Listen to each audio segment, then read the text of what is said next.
देलही साथ छोड़ देलही जान गे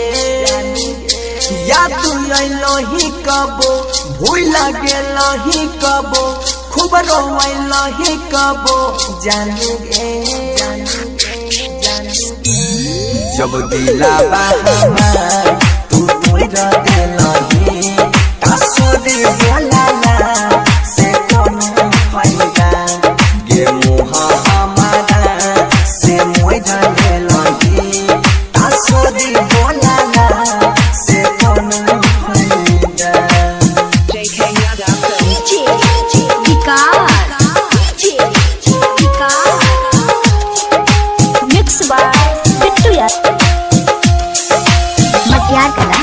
सीतामढ़ी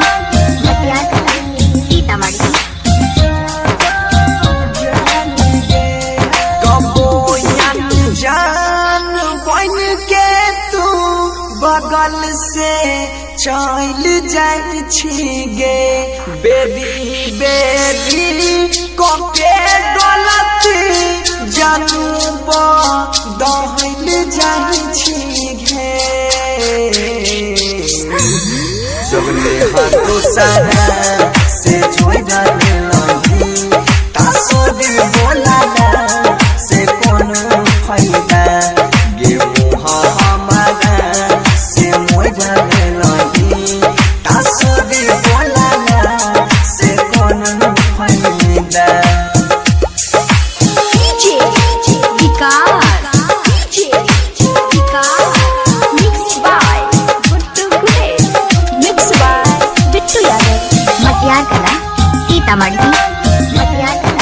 सीतामढ़ी भरोसा तोड़ देलही गे केना विश्वास करियौ हम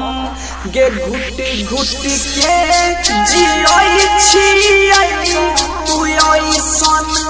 दे के गेलही गम गे तू शादी तो सारा से कोई लेलही कासुदी बोलाला से कोनो फायदा जब दिलावा हमार तू तोड़ देलही कासुदी बोलाला से कोनो फायदा रिकॉर्डिंग स्टूडियो मानसी एक